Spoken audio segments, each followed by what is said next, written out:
नमस्कार दोस्तों एवं मित्रों। तो आज के वीडियो का अभी मैं शुरुआत करने जा रहा हूँ। पिछला वीडियो मैंने अभी थोड़ी देर पहले ही अपलोड किया, यानी कि वो अपलोड हो रहा है। तो अभी इस वीडियो में जो मैंने पिछले वीडियो में लो प्रेशर का अपडेट दिया, तो अभी और भी उसका भी अपडेट दूंगा और अगले 24 से 48 घंटों के मौसम की बात करूंगा। तो आप सैटेलाइट इमेज फिलहाल देखिए, तो उत्तर भारत साफ हो चला है। एक हल्का आप देखिए जो बादल टाइप उत्तर भारत के ऊपर बना हुआ है, तो कुछ इलाकों में कोहरा है और कुछ एक इलाकों में हल्के फुल्के बादल हैं, क्योंकि अभी काफ़ी तेज़ी से उत्तर पश्चिमी हवाएं चल रही है। आप देखिए मौसम साफ हो रहा है और एक वेस्टर्न डिस्टर्बेंस यहाँ पर आता हुआ नज़र आ रहा होगा आपको। हालांकि जो पिछले बार अभी जो गया राजस्थान में इतनी बारिश थी, उससे थोड़ा हो सकता है कि ये कम सशक्त है। तो इसलिए आप हालांकि थोड़ा ये सशक्त होगा। आप देखिए इसका बादल दक्षिण यानी कि फिलहाल अफगानिस्तान के भी पश्चिम में है, ईरान वगैरह के ऊपर। तो अभी इसमें इसको आने में टाइम है। फिलहाल तेज़ी से उत्तर पश्चिमी हवाएं स्पेशली ऐसे राजस्थान गुजरात के ऊपर चल रही है। तो यहाँ पर मौसम साफ है। आप देखिए फिलहाल पूरे विदर्भ छत्तीसगढ़ में भी ऐसे तो मौसम साफ है, पर कभी कभार आप देखिए यहाँ पर बादलों का आवाजाही हो जा रहा है, क्योंकि यहाँ पर एक बादल का पैच बना हुआ है जो कि यहाँ पर यानी कि थोड़ी गर्मी बनी हुई है। आपको पता है दिन का तापमान बढ़ रहा है और कॉन्फ्लुएंस जोन तो फिलहाल अभी यहाँ पर तो नहीं है, पर एक हल्का आप कह सकते हैं कॉन्फ्लुएंस जोन टाइप है, यानी कि हवाएं तेजी से नहीं आ रही, उत्तर पश्चिमी हवाएं फिलहाल यहाँ पर बनी हुई है। और इस क्षेत्र में अभी कॉन्फ्लुएंस जोन अगले कुछ दिनों के 2-3-4-5 दिनों के बाद बनने की संभावना है। उस समय यहाँ पर हल्की बारिश हुई, उसके बारे में मैं अभी बताऊंगा, अगले वीडियो में अपडेट दूंगा। तो फिलहाल आप देखिए मौसम शुष्क है सारे इलाकों। ये जो बादल मैं जो बोल रहा हूँ आवाजाही है, ये हाई या मीडियम क्लाउड से एक आध हो सकता है लो क्लाउड्स हों, पर ये बारिश वाले बादल नहीं है। तो इस क्षेत्र का मौसम साफ ही रहेगा। बारिश होने की संभावना नहीं है। हो सकता है कि एक आध इलाकों में बूंदाबांदी देखने को मिले, पर संभावना बहुत कम है और ये फसलों को कोई नुकसान नहीं देगा। तो मेजर जो चीज़ है वो आप देखिए दक्षिण भारत के ऊपर बना हुआ है। ये जो लो प्रेशर अभी धीरे धीरे वेलमार्क लो प्रेशर बनने की कगार पे है। पूरे बंगाल की खाड़ी में आप देखिए यहाँ तक बादल देखे जा रहे हैं, जो उड़ीसा तट के दक्षिण तक, यानी कि उड़ीसा तट के ऊपर अभी फिलहाल बादल नहीं है। पश्चिम बंगाल में भी, तमिलनाडु में बादल छाना शुरू हुआ है, केरला में भी क्लाउडिंग शुरू हो चुकी है। आप देखिए इस क्षेत्र में रायलसीमा के भी कुछ क्षेत्रों में बादल छाना शुरू हो चुकी है और धीरे धीरे ये अभी बढ़ेंगे, क्योंकि ये लो प्रेशर सिस्टम जो वेलमार्क लो प्रेशर जो बना है निम्न दबाव का क्षेत्र, वो अभी तमिलनाडु तट की तरफ लगातार इनके अग्रसर है। तो हवाओं की स्थिति मैं आपको दिखाता हूँ अभी। तो फिलहाल जो मैं बोल रहा था, यहाँ पर अब देखिए एक anti cyclonic circulation, weather systems की बात कर रहा हूँ, एक feeble anti cyclonic circulation Pakistan पर बना हुआ है, जो कि ज़्यादा स्ट्रांग नहीं है। तो यहाँ से उतना स्ट्रांग नहीं है, मतलब तो यहाँ से तेज़ी से आप देखिए उत्तर पश्चिमी हवाएं काफ़ी तेज़ी से चल रही है। हालांकि यहाँ पर जो मध्य भारत में जो बादल छाए हुए हैं, यहाँ पर ये उत्तर पश्चिमी हवाएं नहीं पहुँच रही है। और दूसरा जो मैं कॉन्फ्लुएंस जोन बता रहा था, फिलहाल पूरा बना नहीं है, पर धीरे धीरे बनते हुए नजर बनेगा, यानी कि 4-5 तारीख के आसपास। तो हो सकता है बारिश की गतिविधियाँ हो या ना हो, या उस स्टॉर्म के उस सिस्टम के पास करने के बाद, यानी कि दक्षिण भारत में, तब हो सकता है कि बारिश हो, पर बनते हुए नजर आ रहा है। और उस कॉन्फ्लुएंस जोन में क्या होगा कि यहाँ जो अभी ये जो उत्तर पश्चिमी हवाएं काफ़ी तेज़ी से आ रही है, ये आएंगी। फिलहाल आप देखिए जो उत्तर पश्चिमी हवाएं इस क्षेत्र में चाहिए, यहाँ पर एक हल्का ट्रफ है, इसी के चलते जो तराई या पहाड़ों के कुछ इलाकों में आज हो सकता है कि अभी हल्की बूंदाबांदी या फिर बादल बादल छाए हुए हैं। तो ये उत्तर पश्चिम में आप देखिए गंगा के मैदानी इलाके में चल रही है। तो आज तापमान में गिरावट देखने को मिली है राजस्थान गुजरात वगैरह में। गुजरात में उतना नहीं है, राजस्थान स्पेशली पश्चिमी उत्तर पश्चिमी राजस्थान के साथ साथ पंजाब में 2-3-4 डिग्री तक गिरावट देखने को मिली है। दिल्ली एनसीआर में भी 2-3 डिग्री की गिरावट है। पश्चिमी उत्तर प्रदेश में भी गिरावट है। पूर्वी उत्तर प्रदेश से अभी, क्योंकि ये जो अभी हम लोग मार्च के महीने में पहुंच चुके हैं, तो क्या हो रहा है कि अभी प्री मानसून सीजन है, तो फिलहाल तो गर्मी पड़ने नहीं दे रही है ये पश्चिमी विक्षोभ। पर अभी जो हवाएं चल रही है, ये हो सकता है कि यहाँ पर थोड़ी ठंडी रहे, स्नोफॉल होकर, पर ये जैसे यहाँ पर ट्रैवल करते हुए आ रहा है, तो ये जो क्षेत्र अभी काफ़ी सारे क्षेत्र गर्म होने लगे। तो यहाँ से जो हवाएं आ रही है, तो आप देखिए अभी तो मध्य उत्तर प्रदेश, बिहार, पश्चिम बंगाल, मध्य प्रदेश के मध्य जिलों तक पहुँचते पहुँचते ये हवाएं यानी कि इनमें ठंडक ना के बराबर है। ये हवाएं धीरे धीरे यानी कि नॉर्मल आप कह सकते हैं, गर्म पूरा नहीं है, नॉर्मल हवाएं चल रही है। तो इस क्षेत्र का ये तापमान गिराने में असमर्थ है। हो सकता है कि कुछ एक इलाकों में 1-2 डिग्री गिर जाए तापमान, पर यानी कि कुछ जो सर्दी का एहसास इस इलाके में नहीं होगा। पंजाब वगैरह इस क्षेत्र में हो सकती है कि थोड़ी सर्दी का एहसास अभी अगली 1-2 दिनों तक रहेगा। फिर उसके बाद जो यानी कि मार्च 9-10 तारीख के बाद काफ़ी तेज़ी से इस क्षेत्र में उत्तर पश्चिम भारत में भी काफ़ी तेज़ी से तापमान बढ़ने की संभावना है। और यानी कि 13 मार्च यहाँ तक आप जो देख रहे हैं, आते आते अगर आप वेदर फोरकास्ट में देखें या इस वीक के एंड तक आते आते दिल्ली वगैरह सारे क्षेत्रों में 34 डिग्री, राजस्थान के पश्चिमी इलाके में काफ़ी तेज़ गर्मी पड़ने की संभावना है। यानी कि एक कहीं यहाँ पर कुछ इलाकों में 35 के भी ऊपर जाने की संभावना है तापमान। मध्य भारत में 35 के आसपास, एक कुछ इलाकों में उसके ऊपर चले जाएगा, पूर्वी भारत में भी वही रहेगा। तो तापमान अभी काफ़ी तेज़ी से बढ़ेंगे, तो ये उत्तर पश्चिमी हवाएं ज़्यादा असर नहीं दे पाएंगी। और आप कह सकते हैं कि सर्दी अभी विदा होने ही वाला है। बस ये अंतिम आप कह सकते हो कि सर्दी पंजाब वगैरह के ऊपर एक आया है। पंजाब वगैरह में भी अभी तापमान बढ़ना शुरू हो जाएगा। होली आते आते सर्दी समग्र भारत से आप कह सकते हैं, भारत के सारे इलाकों से सर्दी विदा हो जाएगा। सारे इलाकों से, पहाड़ों में भी जो भीषण सर्दी, पहाड़ों में तो सर्दी रहती ही है यानी कि पूरे साल, पर इसमें भी कमी आ जाएगी सारे इलाकों में पूरे भारत से। जैसे कि हर बार हमें देखने को मिलता है कि होली आते आते सर्दी विदा होने लग जाती है, तो इस बार भी वही होगा। तो उत्तर भारत में अभी फिलहाल जैसे मैंने बोला, पहाड़ वगैरह में जो पहाड़ के एक आध क्षेत्र में जो उत्तराखंड और हिमाचल प्रदेश हो गया, आपका जम्मू कश्मीर, इस क्षेत्र में लाइट बारिश, एक दो स्थानों पे काफ़ी हल्का स्नोफॉल हो सकता है। तो अभी ये जो उत्तर पश्चिमी हवाएं चलेंगी एक बार फिर वीक होंगी, क्योंकि पिछले वाला जो सशक्त वेस्टर्न डिस्टर्बेंस था लगभग उसी के जैसा और एक वेस्टर्न डिस्टर्बेंस आने की संभावना है 5-6 तारीख। अब देखिए यहाँ पर, तो अभी मैं ये नेक्स्ट वेस्टर्न डिस्टर्बेंस तक आपको बता देता हूँ। तो ये उत्तर पश्चिमी हवाएं वीक होने लगेंगे 5-6 तारीख होते होते, इसमें काफ़ी ज़्यादा कमी आ जाएगी। 6 तारीख को ये पश्चिमी विक्षोभ 6 तारीख के सुबह यानी कि 5 तारीख के रात से ही इसका असर यहाँ पर शुरू हो जाएगा पहाड़ों में। और 6 तारीख का सुबह पश्चिमी विक्षोभ दस्तक दे देगा पहाड़ों में, और जो स्नोफॉल यहाँ पर मध्यम से भारी, हल्की से मध्यम, 1-2 स्थानों पे भारी स्नोफॉल देखने को मिल सकती है। और कुछ क्षेत्रों में वर्षा की गतिविधियां भी शुरू हो गई। पहले पाकिस्तान से शुरू हो गई वर्षा की गतिविधियां, धीरे धीरे हटते हटते ये हो सकता है कि पंजाब के साथ साथ, यानी कि 7 तारीख को पंजाब, उत्तरी राजस्थान, हरियाणा के कुछ क्षेत्रों में हल्की बारिश, 1-2 स्थानों पे गरज के साथ बारिश हो सकती है। और ओले गिरने की संभावना काफ़ी कम है, हो सकता है 1-8 स्थानों पे गिर जाए ओले, पर ये ज़्यादा फसलों को नुकसान नहीं देगी। 5 तारीख को उत्तरी राजस्थान, पंजाब, इस क्षेत्र में जारी रहेगी वर्षा की गतिविधियाँ लाइट। और रात होते होते 8 तारीख में इसमें कमी आएगी।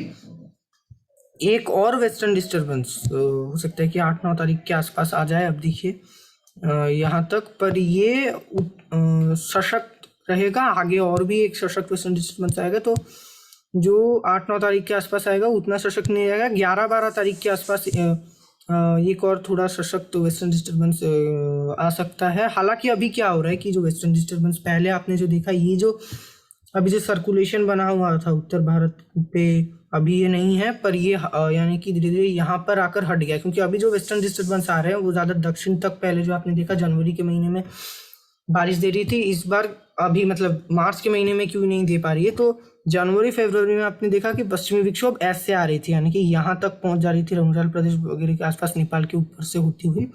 पर अभी जो पश्चिमी विक्षोभ जा रहे हैं वो, जैसे कि आपको पता है कि जैसे जैसे गर्मियाँ आती है पश्चिमी विक्षोभ ऊपर जाने लगते हैं, तो ये थोड़ी ऊपरी लैटिट्यूड से पास कर रहे हैं, यानी कि चाइना तिब्बत होती इधर से चले जा रहे हैं। और इसी के चलते सर्कुलेशन भी इसके साथ साथ यानी कि हट जा रहा है भारत के ऊपर से, और बारिश की गतिविधियाँ इस क्षेत्र में नहीं हो रहा है, ये ड्राई रह रहा है ये क्षेत्र। जो यहाँ पर जनवरी फरवरी में आपने देखा यहाँ सर्कुलेशन बनता था, ट्रफ आता था, बारिश होती थी, तो अभी ये चीजें नहीं देखने को मिले। तो उत्तर भारत में पहाड़ों एवं उत्तर पश्चिमी भारत में जारी रहेगा। और जो 11-12 तारीख के आसपास भी जो पश्चिमी विक्षोभ आएगा, हो सकता है कि मैदानी इलाकों में एक आध में दे जाए। पहाड़ों में हालांकि बर्फबारी और बारिश की गतिविधियां पहाड़ों में दे सकता है। तो ये रहने वाली है उत्तर भारत का मौसम। पूर्वी भारत का मौसम संपूर्ण शुष्क और साफ बना रहेगा। अगले 10 दिनों तक पूर्वी भारत में कोई भी वेदर एक्टिविटी होने की संभावना फिलहाल नहीं नजर आ रही है। उत्तर पूर्व में पूर्वी असम और अरुणाचल प्रदेश के कुछ इलाकों में काफी हल्की बारिश होगी। इससे ज्यादा यहाँ पर कुछ नहीं होगा, जो कि साफ हो जाएगा उत्तर पूर्वी भारत, यानी कि बारिश होगी। पर 7-8 तारीख के बाद यहाँ पर ड्राई वेदर बारिश से ज्यादा रहेगा मध्य प्रदेश असम। और ये जो क्षेत्र मणिपुर मिजोरम, ये क्षेत्र संपूर्ण शुष्क और साफ ही नजर आ रहे हैं अगले 10 दिनों तक। मध्य भारत के इस क्षेत्र में, यानी कि जो मध्य भारत में जो आपका मध्य प्रदेश हो गया, गुजरात, छत्तीसगढ़, विदर्भ, यहाँ पर फिलहाल अगले 2-3 दिनों तक कोई खास बारिश की गतिविधियां नहीं नजर आ रही है। पर 8 तारीख को एक कॉन्फ्लुएंस जोन बनने की संभावना है। मैं जो बोल रहा था 8 तारीख से बन सकता है। तो ये जो उत्तर पश्चिमी हवाएं हल्की आएंगी यहाँ पर, यानी कि लगभग इस गुजरात के इस क्षेत्र में, यहाँ से ये लो प्रेशर की मैं बात करूंगा। तो इस लो प्रेशर के जाने के बाद आप कह सकते हो कि यहाँ से दक्षिण पूर्वी आर्द्र हवाएं इस क्षेत्र से होती हुई यहाँ पर पहुंचेंगी। और 8 तारीख के शाम से, क्योंकि दिन में तापमान भी बढ़ेगा, तो 8 तारीख के शाम से अरब सागर से भी नमी वाली हवाएं आएंगी। यानी कि 2 सेम तरह की हवाएं यहाँ से, ऐसे अरब सागर और बंगाल की खाड़ी से नमी वाली हवाएं यहाँ पहुंचेंगी। और उत्तर भारत से ड्राई विंड, यानी कि ये विपरीत हवा होगा। दोनों तरफ से यहाँ पर नमी भी पहुंच रही है। तो इस क्षेत्र में बारिश की गतिविधियां तब हो सकती है। आप देखिए ये जो नासिक वगैरह के आसपास ना 8 तारीख के शाम को आप देखिए नासिक, पुणे, मालेगांव, नंदुरबार, इस क्षेत्र में बारिश की गतिविधियां हो सकती है। गुजरात के एक आध इलाकों में हो सकता है बादल छाए। और 9 तारीख को भी इसी के चलते ये कॉन्फ्लुएंस जोन बना रहेगा। 9 तारीख को भी प्री मानसूनी गतिविधियां शुरू हो जाएगी। इसको आप प्री मानसूनी गतिविधियां भी कह सकते हो। 9 तारीख को भी लगभग इस क्षेत्र में रहेगा। गुजरात के एक आध क्षेत्र, जो पूर्वी क्षेत्र, हो सकता है कि यानी कि 9 तारीख को वलसाड के दक्षिणी दहानु और वलसाड के बीच में काफी हल्की बारिश देखने को मिले।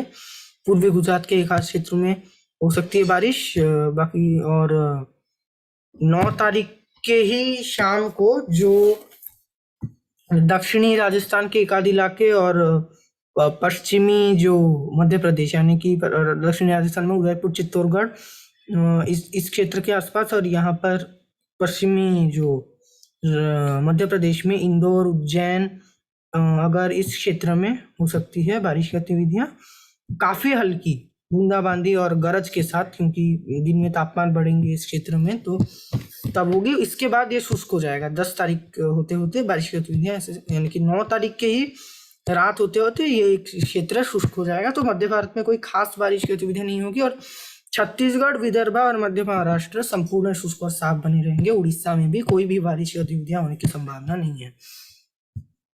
तो अब हम चलते हैं और मुंबई वगैरह में भी मौसम, ऐसे तो मुंबई में तो मौसम शुष्क रहने की ही संभावना है। पर जो और एक मैं बता दूं आपको, तो ये जो मुंबई में हो सकता है कि बारिश की गतिविधियां 9 तारीख के दोपहर को दिन के तापमान बढ़ने से हो जाए, या बादल छाएंगे या गरज के साथ। और जो दक्षिणी महाराष्ट्र के ये जो कोंकण, गोवा के जो क्षेत्र, कोंकण रीजन हो गया महाराष्ट्र का थोड़े दक्षिण में, रत्नागिरी, सांगली, सतारा, इस क्षेत्र में भी प्री मानसूनी गतिविधियां 9 तारीख के दोपहर को होने की संभावना है।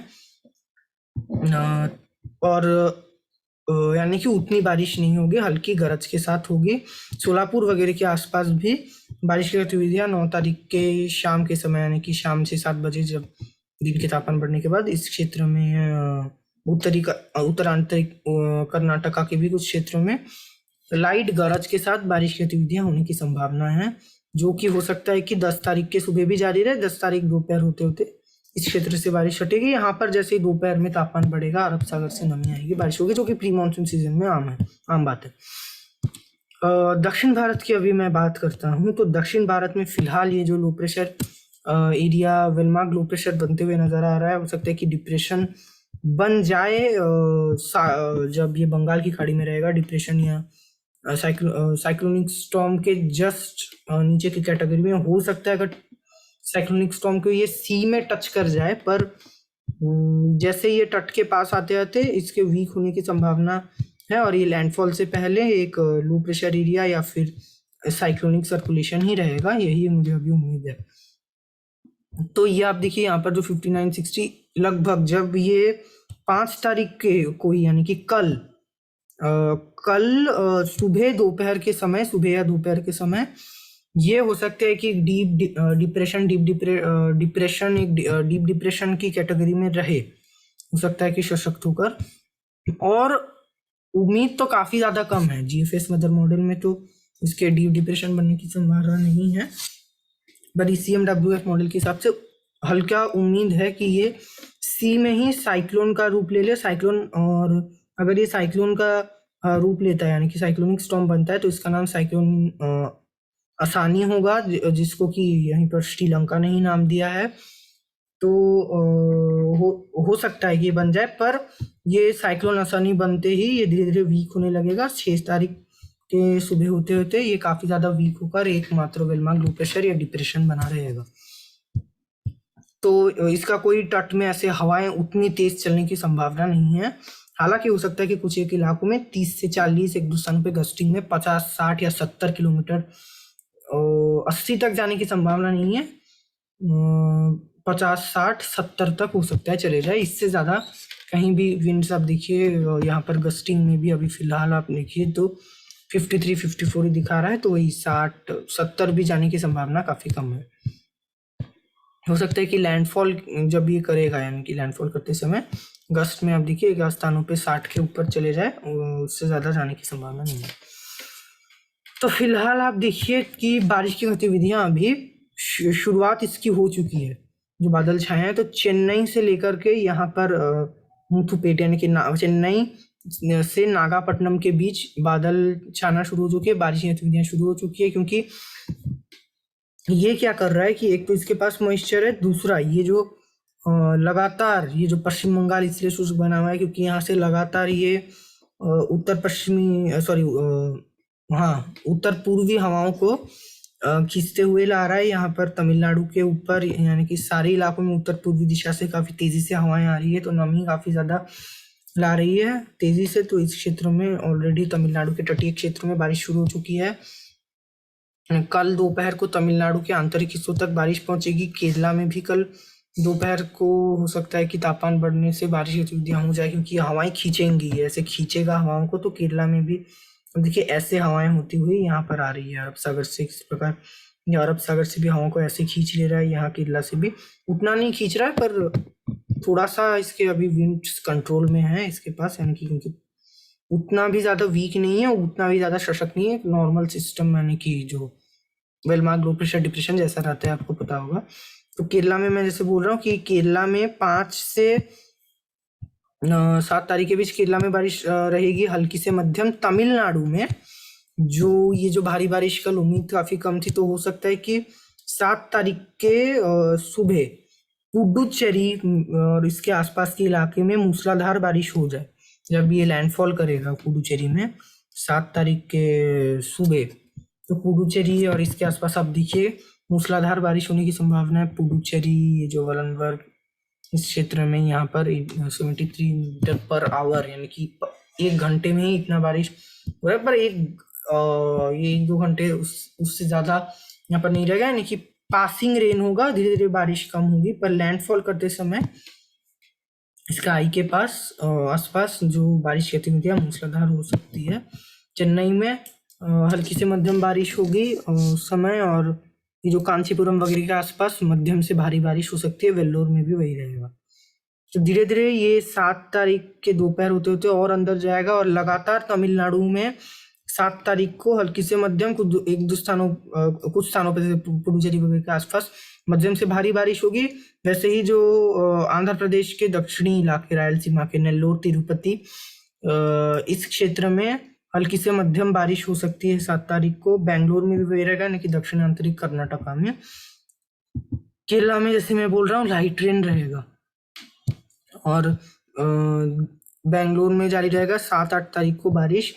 और 8-9 तारीख को इसका स्प्रेड बढ़ेगा और आप कह सकते हैं कि तटीय इलाके शुष्क हो जाएंगे तमिलनाडु को 8 तारीख रात होते होते, पर यहाँ पश्चिम में बढ़ जाएगा, यानी कि दक्षिणांतरिक कर्नाटका और तटीय कर्नाटका, केरला, आंतरिक तमिलनाडु, इस क्षेत्र में हल्की से मध्यम यानी कि मदुरई वगैरह के आसपास बारिश होने की संभावना है। और ये जो है प्री मानसूनी वर्षा को एक्टिव कर देगा। आप देखिए 9 तारीख को पूरे यहाँ मुंबई वगैरह के आसपास, नासिकगढ़ के आसपास से होते हुए केरला तक की पूरे जो पश्चिमी घाट के पश्चिमी स्ट्रेच हैं यहाँ पर गरज के साथ हल्की 1-2 स्थानों पे मध्यम प्री मानसूनी बारिश होने की संभावना है और अभी ये लगातार जारी रहेगा। 11-12 तारीख को भी हो सकता है जारी रहे। 13 तारीख आते आते इसमें कमी आ जाएगी क्योंकि कोई सिस्टम दक्षिण भारत के आसपास नहीं रहेगा, पर 13 तारीख को एक और जो 13 तारीख को ही नहीं 11-12 तारीख को एक और लो प्रेशर एरिया दक्षिण अंडमान सागर पर बनने की संभावना है, जो कि सशक्त होकर एक बार फिर लो प्रेशर एरिया 13 तारीख को बन सकता है यहाँ लगभग किसी क्षेत्र के आसपास बंगाल की खाड़ी में। तो इसका आगे अभी जो भी होगा मैं आपको इसके बारे में अपडेट्स देते रहूँगा।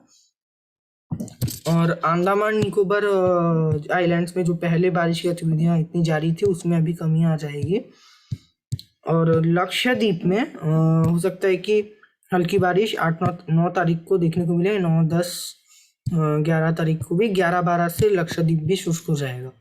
तो ये रहने वाला है अभी मौसम भारत का अगले कुछ दिनों तक। आगे के अपडेट्स के लिए अगले कुछ दिनों तक प्रोमिनेंटली 48 आवर्स दक्षिण भारत का हमने डिटेल में अगले कुछ दिनों तक चर्चा की। तो आगे के वेदर अपडेट्स के लिए देखते रहिए मेरे चैनल को। जय हिंद, जय भारत।